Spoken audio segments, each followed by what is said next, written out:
want to put the traditional education into the washing machine. So let's see. Wait, what's in here? Oh my god, those are the glasses of the future. Let's see how I can see the future through them.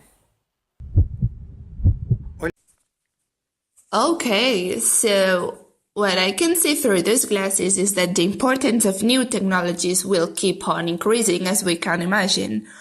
We will be plenty of many different digital resources which can be very advantageous and rewarding for our community.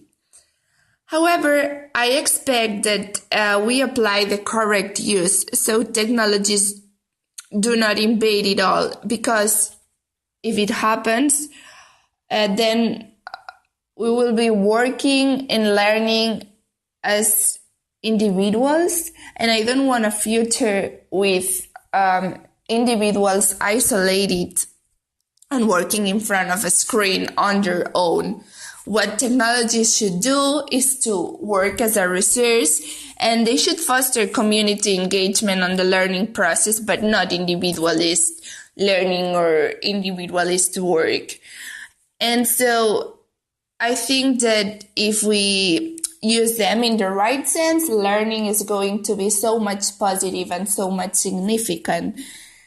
And we should be aware of all this problematic and all these advantages as well, because the management of how we deal with that technologies and with that big amount of resources is going to be essential, and it will determine a good education or a poor education.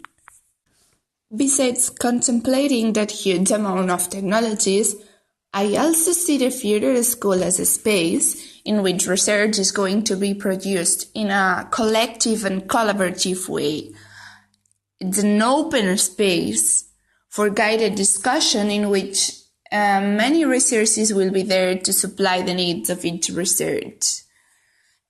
Therefore, we will be in front of an inclusive school and flexible, permeable, and absorptive. By permeable and absorptive, I want to say a school without borders, which will not limit the learning or the sources from where we can gain knowledge. So it will be bidirectional in the sense that the school will give things to the community, but also will learn from the community. For that reason, subjects cannot happen independently anymore, though it will make no sense. Every single input can nourish different areas of learning at a time. But for all this to happen, collective learning, which will raise from socialization, is going to be the foundation of the school setting up. All learners, and not only the teachers, because teachers are also learners, but I mean the whole community of the school, will be researchers, workers of projects through guided discovery, and will be engaged on hands-on and minds-on activities such as service learning, in which the involvement of the whole community, of the whole society is present. So, as I said, this concept of open school is going to be reflected there.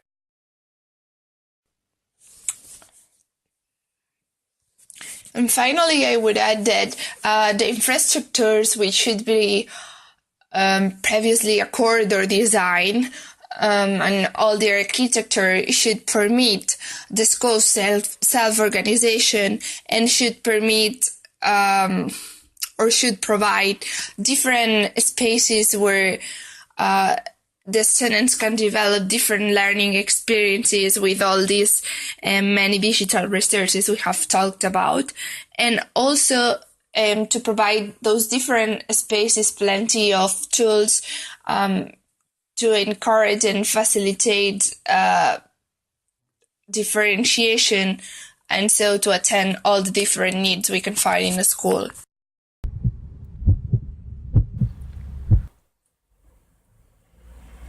Wow, cool.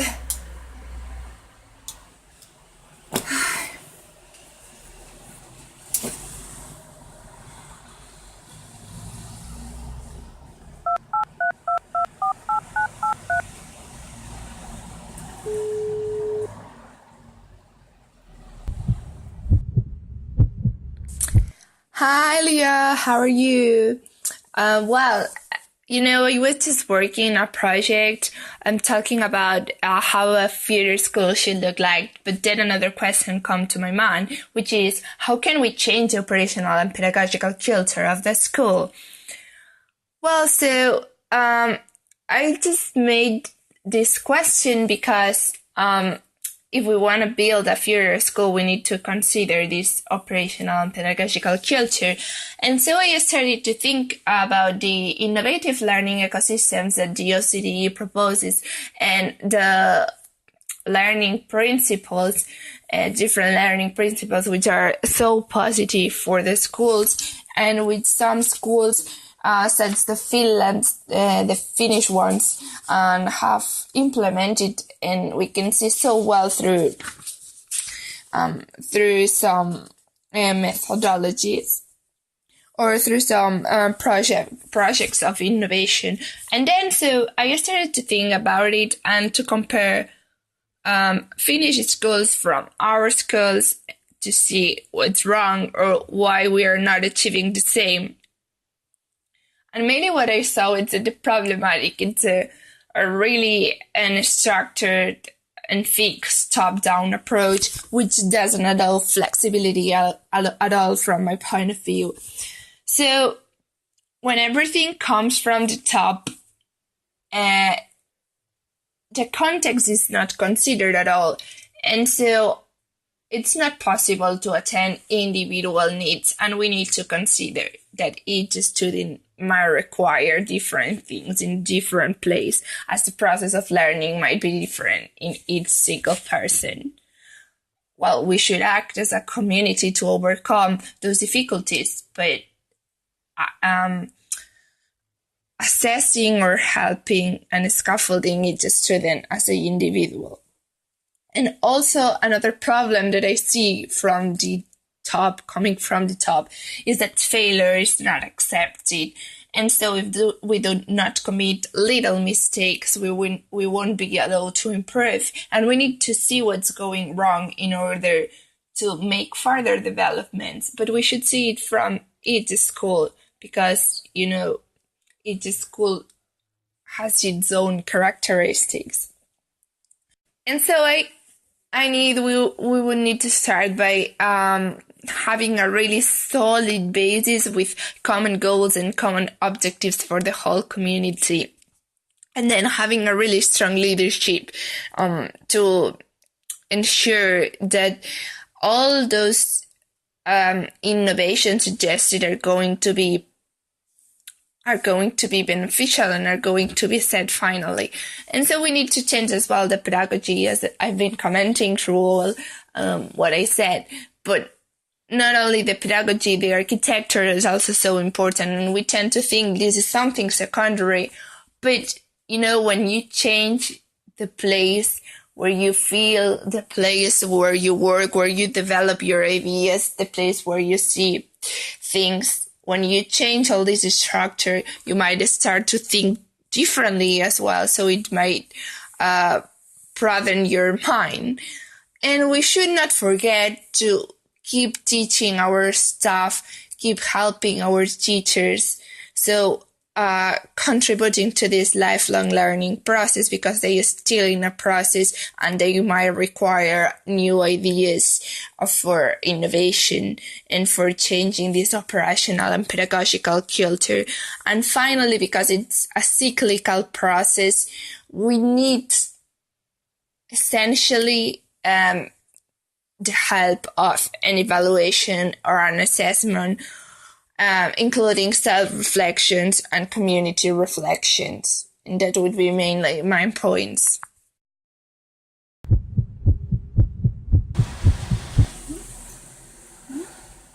Okay, thank you. Bye.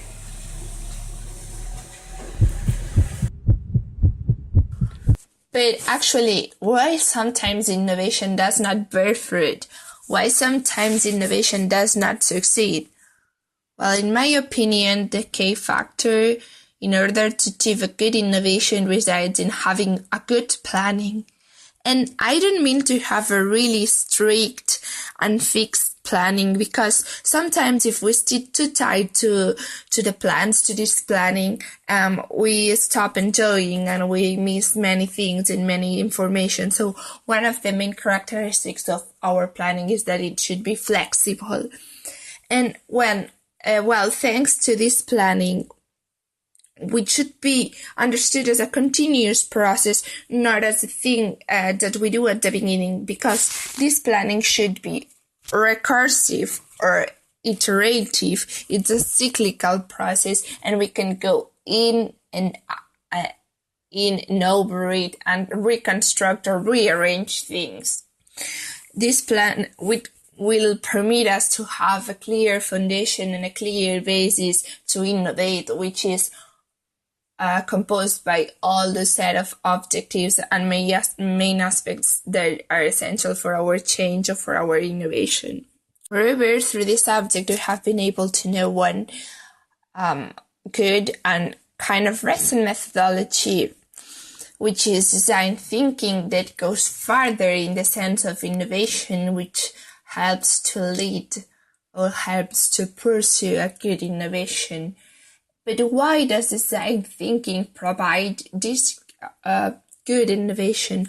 Well, because it includes planning, but it's much more than a simple or a traditional idea of planning. This methodology of design thinking goes farther because it implies research and co-creativity. It has all the community involved in the innovative ideas. So the whole community is creating, is researching, and is looking for any tool that can be, or any input that can be positive for the school. But it doesn't mean that it happened just like this. It has an order, it has some steps. They don't go one after the other, because they can be recursive and they can complement each other. But they imply much more than a simple planning. And they imply also the learning process involvement, which means that when doing all this innovation, new issues and new learning is produced. So it's not only co-building and co-constructing, it's also about learning through innovating. So that's what I like the most from this new methodology called design thinking. You need to use your skills and all you have learned until the moment, but you need to work with others and you need to work with the environment to construct something better. So competencies are completely involved in that process.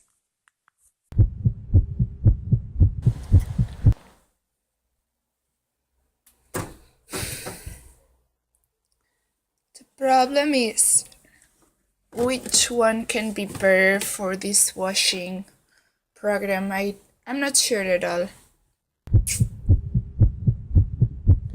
Well, now I have clear that research is needed and is essential to do design thinking or to do any planning or innovation project. So how I'm going to do my research? Because depending on my perspective, depending on how I look things or how I consider things, and my research is going to be really different and do this innovative project.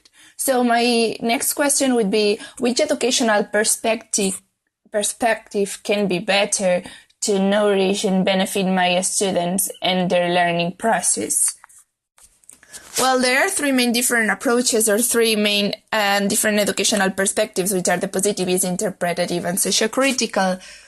But despite we might feel more confident or we might prefer using one than the other or considering one than the other, and sometimes it's the most positivist perspective because we as humans tend to objectivize facts or things because we are kind of afraid of the unknown. We should not let the two others behind, because if we want to help our students to become critical thinkers and we want to raise awareness in them, they should have in mind these three different perspectives and the methodologies that are inherent in each one. This would be useful because we want them to apply, depending on the context and the demands of the context, the perspective which is more appropriate or more accurate. So I don't think any of the perspectives is better than the other or should replace at all the other two perspectives. So I consider it's really important that they visualize the three of them and they understand this flexibility. If we involve our students in the process, not only letting them do, but understanding, we will have more mature and more evolved citizens. Okay, so it seems that it's time for putting my traditional education into the washing machine.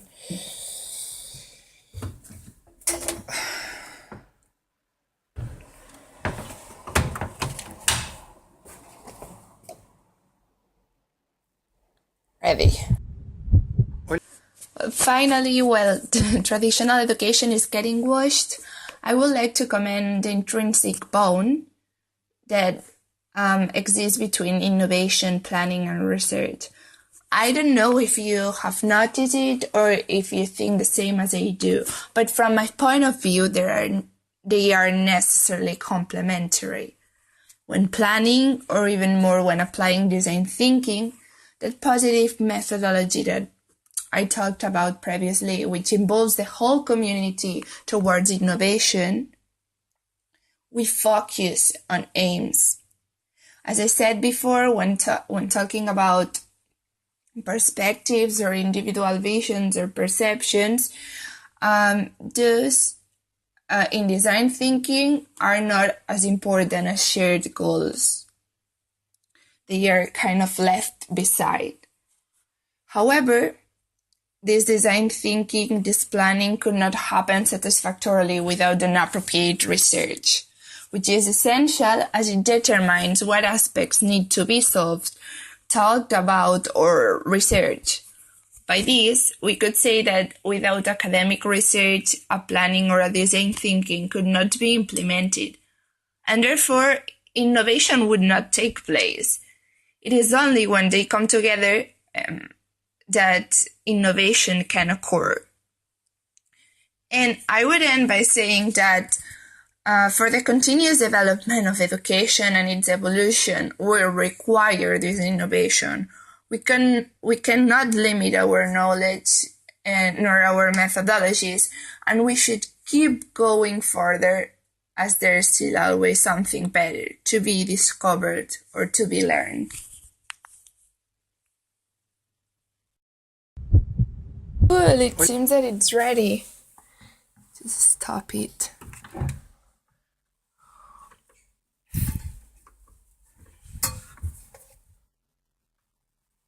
Yeah, that's ready to be implemented.